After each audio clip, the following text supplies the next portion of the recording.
And usually when it's a niche topic, the teacher has chosen that topic because they really enjoy it.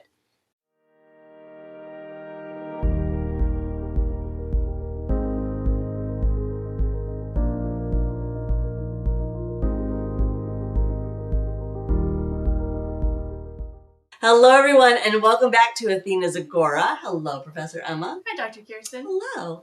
So today I want to continue talking about how to choose classes for your child. And one of the things I really wanted to get into is this idea of going beyond the basics, beyond reading, writing, arithmetic, math, and choosing classes that are a little bit more out of the box, I guess you could say, more specific, and really kind of diving into that a little bit, because I think that a lot of times when people are looking for classes for their kids, especially online, they really focus on making sure that they get those basics, which is good. It's very important. But also you want to get into some of those little niche classes, and that's where the excitement really starts to build, especially for kids who are, they're not sure maybe about what they are interested in all the way. They have a little bit of a glimmer of what they like, but they haven't really explored it all the way. So I kind of want to talk about that, the initial thoughts. Well, I think that it's good to have classes where you're getting really specific, not only for the kids who are really interested in that, but also because that's usually where the teachers really start to get excited. Because if they are teaching a class on a really niche topic, the chances are that they probably really enjoy that really niche topic, instead of like in a school environment, they have to teach general science or general reading or anything like that.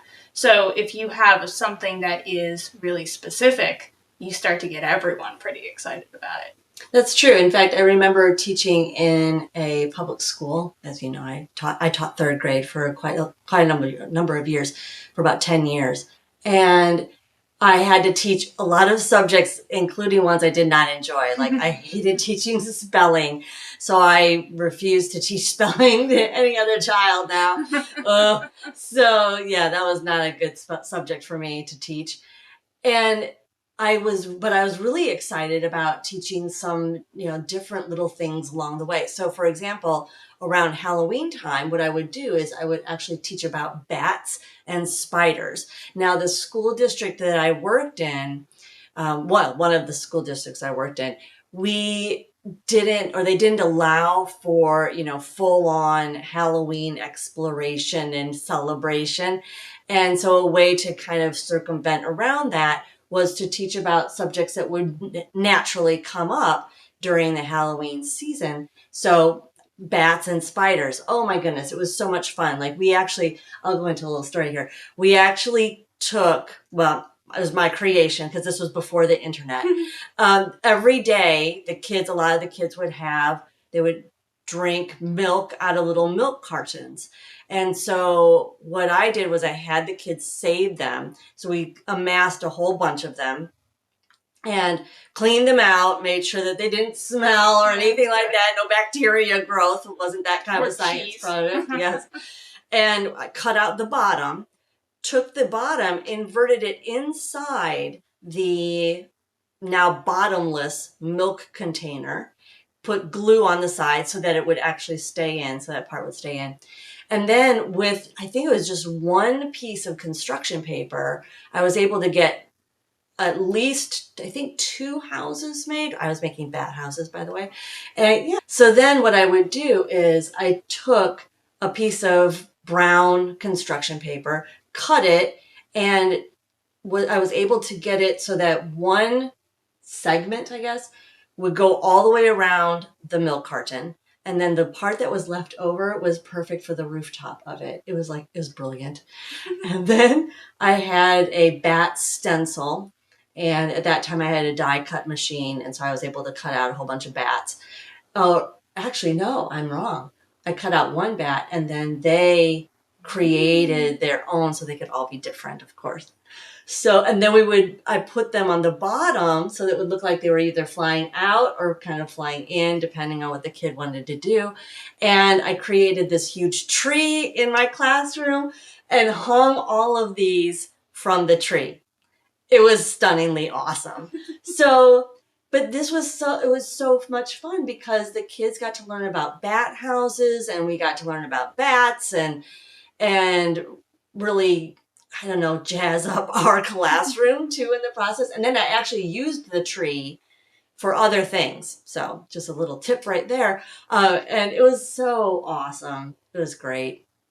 But the excitement that they had surrounding these bats was palpable because I was excited about it. And I guess that just brings us back around to what you were saying. It's so important to have a teacher that's excited about the subject that they're teaching. And usually when it's a niche topic, the teacher has chosen that topic because they really enjoy it. So that's why, it was so much fun. So that's why I taught bats. Gotta teach more about bats now. I don't know. That's what I'm hearing. I think I'm done with the bats now. I have to move on to other things. That's why I teach, other things like, philosophy. And I don't teach like the ins and outs of philosophy, but we have philosophical discussions.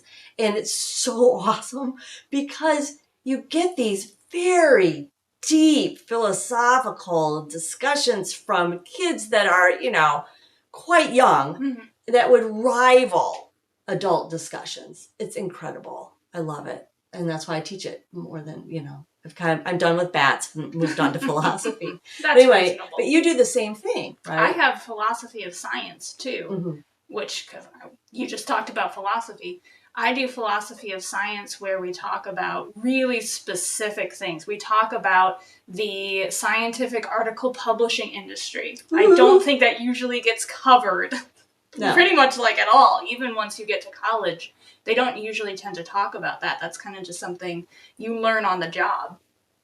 And so we talk about that. We talk about different issues that people have had in different areas of science with incorrectly published research and things like that.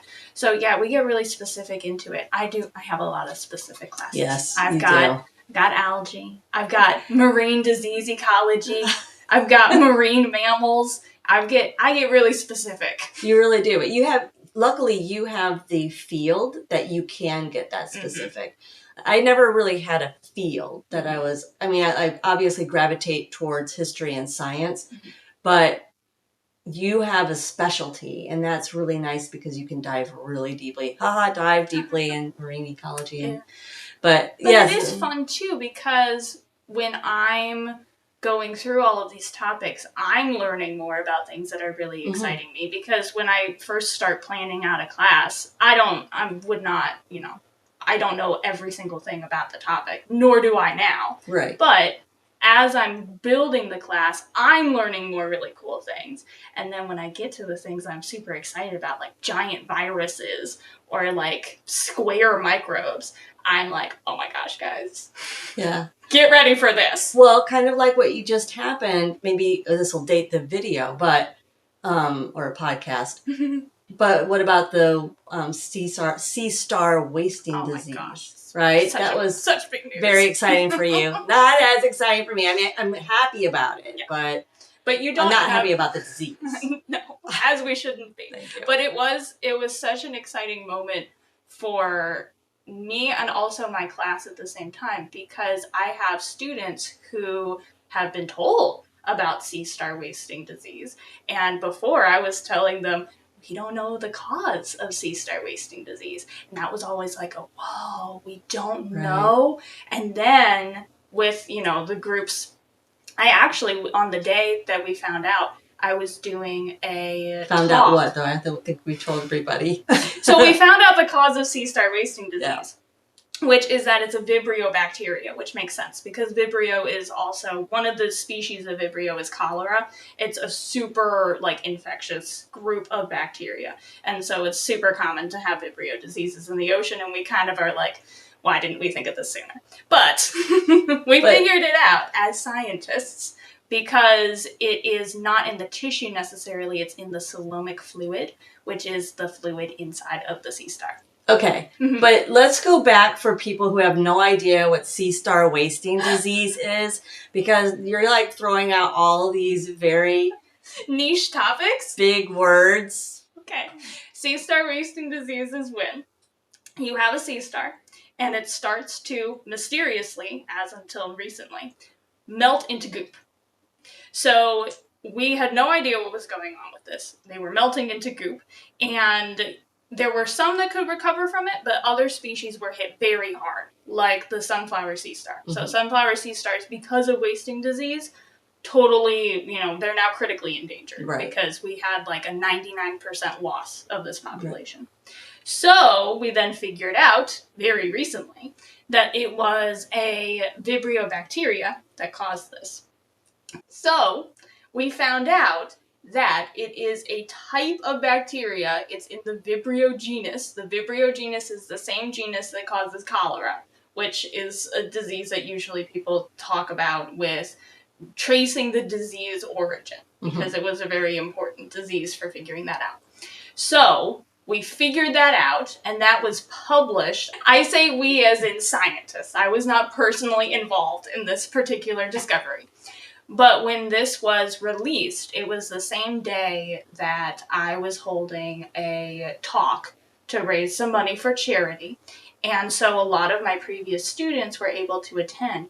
And we had a moment at the end where one of my students shared the article and said, "Is this real?" That's so and I cool. said, "It is, as far as I can tell, and as far as anyone can tell right now. Science is always changing." But we all got super excited about this because all of them, I'm sure at some point, have heard me talk about, the mysterious sea stars turning into goop problem. And they were all super thrilled that we had figured this out. So we got to share in that. And I've heard from so many students who say, "I have tried to explain sea star wasting disease to my family," and they're just kind of like, "What are you talking about?" And so now we have that super niche thing, but now they're learning about different components of scientific literacy. They're learning how to, different subjects to keep up with the news with. And they're learning more about the world through the lens of something that a lot of people still have never heard of. Yeah, that's pretty cool. Yeah. Love that. It's so fun.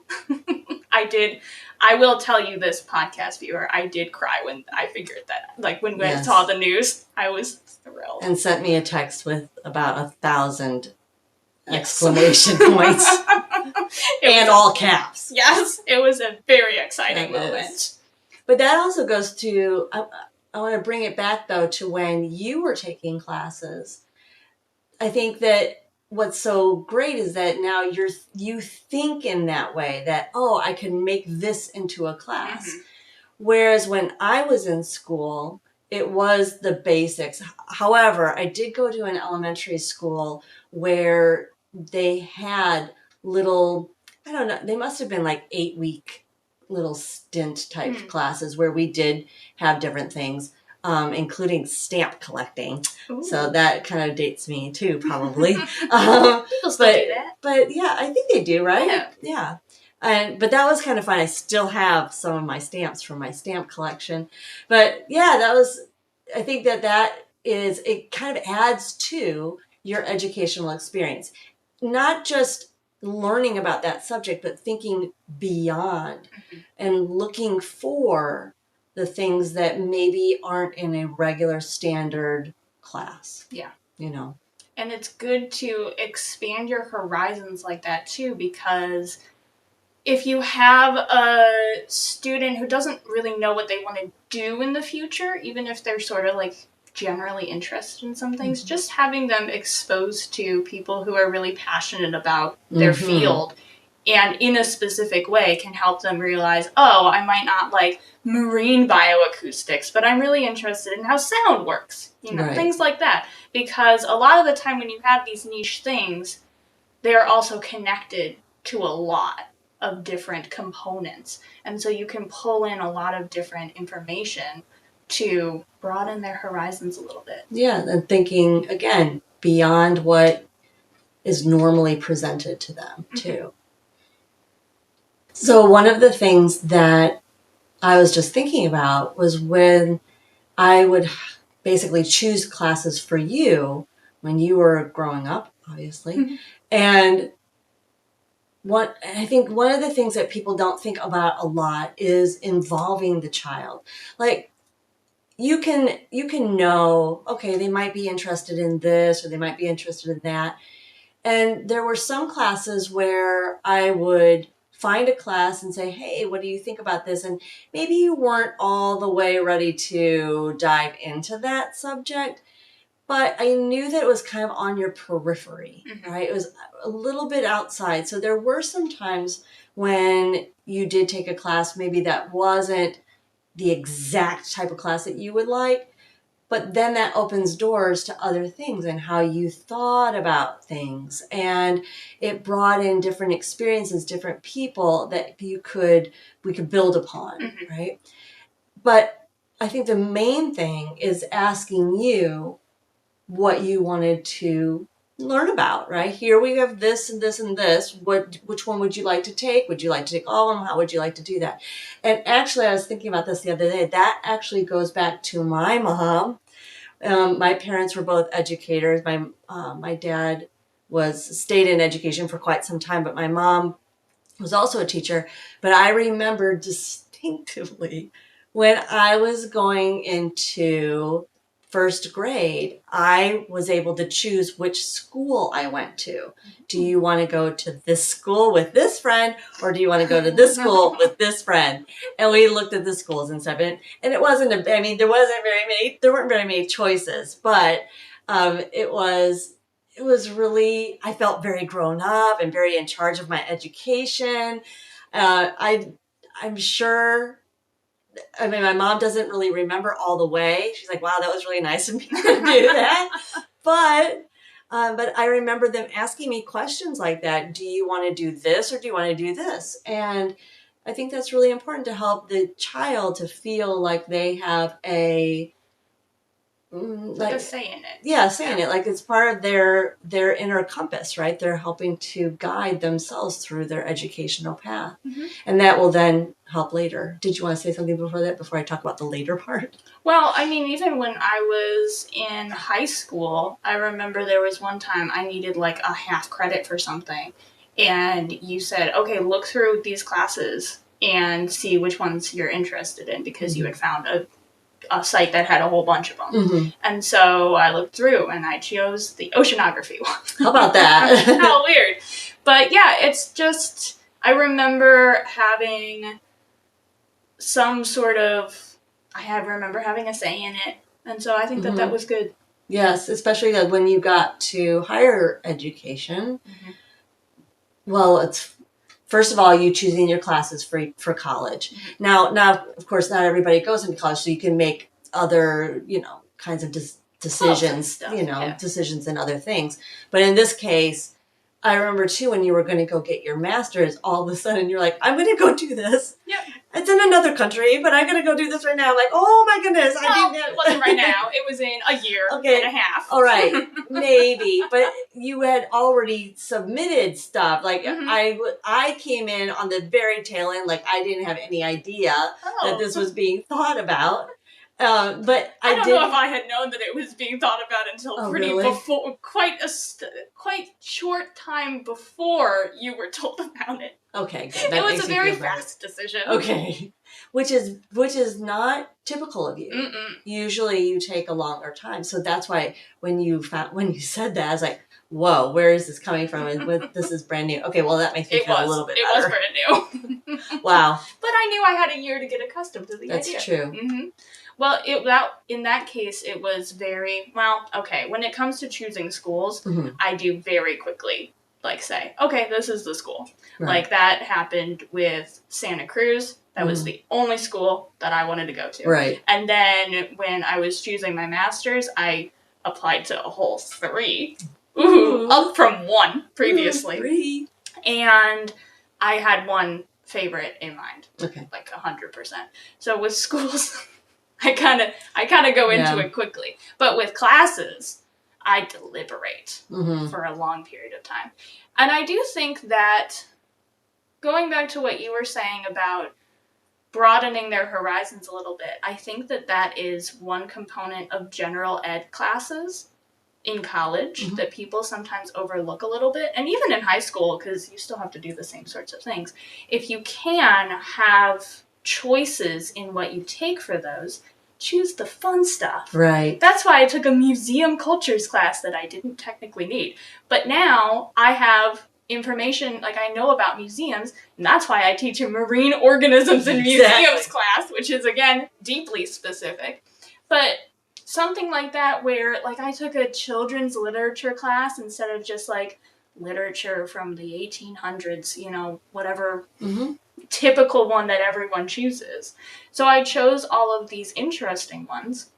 And I also, like you, were still involved in that process because I was, like, 15. Right. You were young. So I brought you, you know, I was like, okay, do you think that this is going to be too much for me? What do you think? And so it was good to have that stepping stone into saying, okay, I'm going to go get a master's. In another country. Yeah. Well, what's kind of interesting when you're saying that is that it really flips, right? Like, I was modeling to you what eventually you ended up doing in your life, which is kind of cool to see that shift. And I'm sure it happens with other things too, but just now that we're talking about it, it's kind of neat. And then also I wanted to mention too, though, is when you're taking some of those classes, you get a lot more depth than you would if you just take a general type of a class, where you get much more specific in your exploration. Even with what we teach. I mean, like, I have 3 general marine biology classes, and we get into it, especially in in-depth marine biology, but we aren't able to get into the really minute details. Like in my scrutinizing shells class, where we scrutinize shells, like, we talk about mollusks in the other classes, but we don't get to talk about the specific parts of shells. Like, we're not going around saying, okay, this is the columella, and then this is the aperture and all of that, because we don't, we're looking at the general group as a whole. Right. So definitely, it helps you to get a deeper understanding of whatever that topic is. Right. Yeah, that's awesome. This was really awesome. I enjoyed it. I think I liked all the little stories. Storytelling time with us. I do like the stories. All right. So we will see you on the next podcast. We sure will. Bye for now.